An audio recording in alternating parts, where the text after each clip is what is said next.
Usually don't do this right off the bat, go over the title topic, but let's go ahead and do this for today's show. Uh, this is a rhetorical question. Let's just say that because I know most of you can't explain it. You do some sort of roundabout mental gymnastics, which you see a lot of, to try to explain this. But I want to give you all a recap. It's important. CDC, back when this first started rolling out, the jabs, that is, they said that people were not getting it and weren't getting sick. That was revised by August 5th. Dr. Rochelle Walensky, she had came out and said, okay, we know now that it does not stop transmission. Again, referring to the jabs. However, there are still people clinging to this lie that it does. And again, if that were to be the case, and again, actually a lot of what they are doing for future mandates as well as future policies. You see the FDA approving what's going to be from ages 5 to 11, 17 to 0, with one is abstaining the vote. If they do that, the premise is, okay, yeah, you bring up, hey, you look at the hospitalizations, you look at the deaths for people in that age group, ages 5 to 11. There's barely over 100 in terms of deaths. So you're looking at that and you're seeing, well, wait a minute. This is almost statistically insignificant regarding that threat level. They have a risk of dying more in comparison, to the flu, among other things. So, with that being said, you bring that up and they say, well, it's not for them, it's for the adults. Okay, so now we've switched it up. It used to be that you take care of the children. Instead of that, now we're moving towards sacrificing the children for the sake of the older people, which doesn't make sense. However, again, all that does, I just wanted to bring this up, it repeats the often cited theory that the jab prevents transmission. Again, we know that it doesn't. They've even conceded that it does, the CDC. However, if it did, we have more examples of this because the CDC, or rather a lot of the alphabet organizations, do not want to keep up with the data in the United States of America. So we do have examples, however, that you can try to avoid, but you can't avoid for people that have been keeping tabs on the numbers. So if it worked like you thought it does, how do you explain this? There's an Irish county right now with a 99.7% vaccination rate, and it has the highest COVID case rate. With 99.7% of adults in the Irish county of Waterford having received the COVID shots, they have the highest per capita case rate of COVID anywhere in the country. Are they now going to suggest it's the fault of the 0.3%? Well, Daniel, who wrote this from Blaze, yes. It's always the fault of the unvaccinated when something doesn't go their way. The Irish Times reported last week that with one Waterford City district at a 14-day incidence rate of 1,486 cases per 100,000 of the population, Waterford has the highest incidence rate of anywhere in Ireland. The COVID case rate is 3 times the national average, which in itself has been increasing steadily in recent weeks, despite 91% of Irish adults being vaccinated.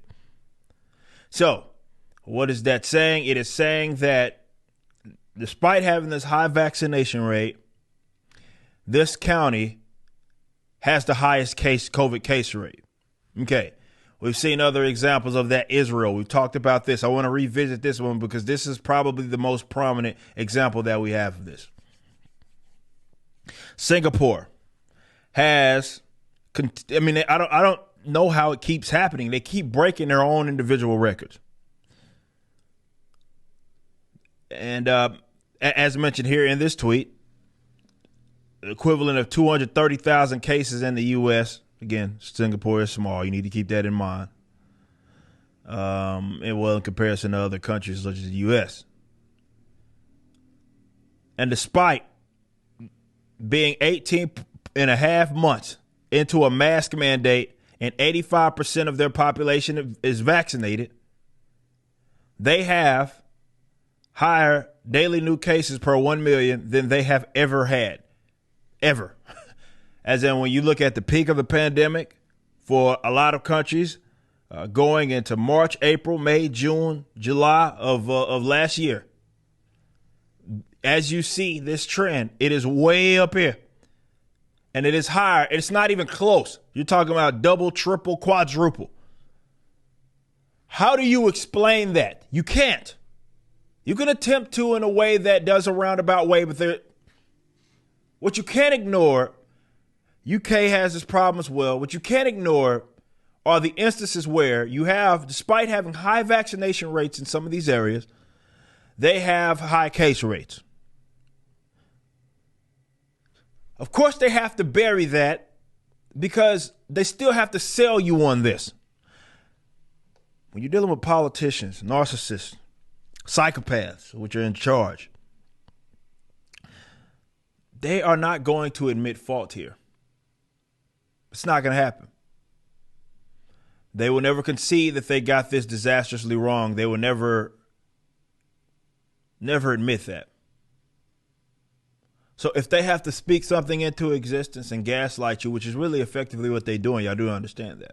They want you to ignore that, or rather, they will say you see that and you're still crazy for even suggesting that these jabs aren't doing what they initially claimed that they do, which again, they themselves have already conceded.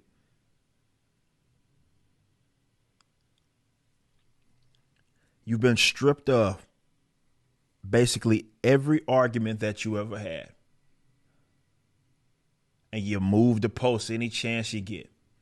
You go from, well, we need to jab these kids because they could pass it to an adult. Well, it doesn't stop transmission. Oh, well, it's about not overwhelming the hospitals. Like, you keep moving the post because you don't want to concede that you were sold a lie.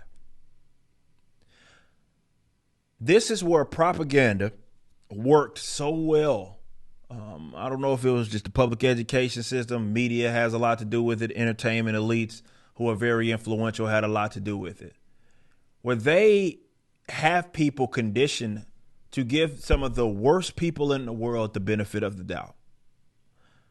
Hey, everybody's doing it. Therefore, there has to be a reason, right? Why would they? Why would all of these people that are in the medical field that you worship and praise as if they are automatically moral just because they serve medicine?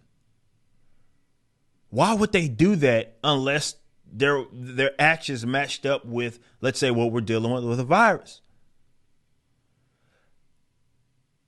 Because they're evil. That's your answer.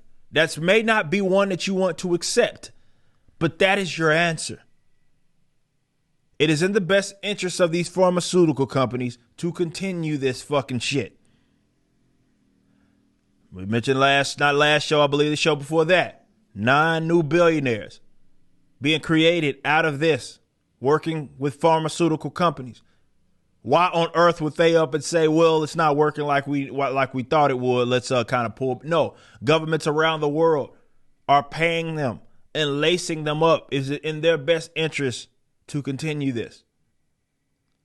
Why would a group that is the least significant in terms of the impact on their bodies, why are they rushing to get them jabbed? That's lines the pockets of the pharmaceutical company, many of which some families of politicians have invested in. Look, I know it's hard to accept that you have been sold something that has, in a lot of cases, ruined a lot of people's lives.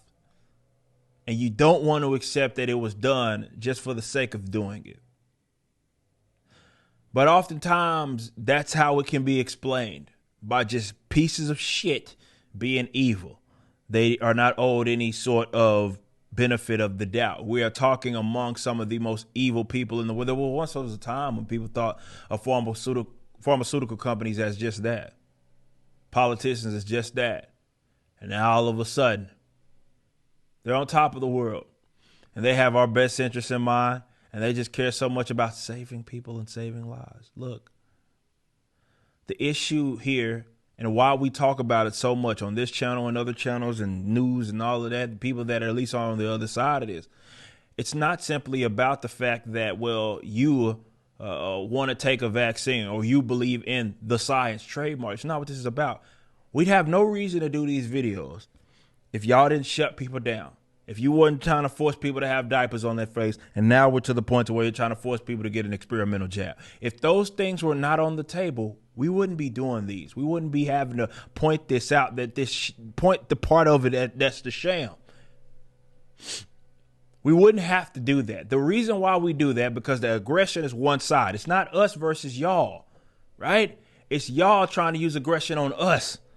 I'm not asking that you be forced not to take it. That's not what I've ever asked, and I don't know anybody that's asked that.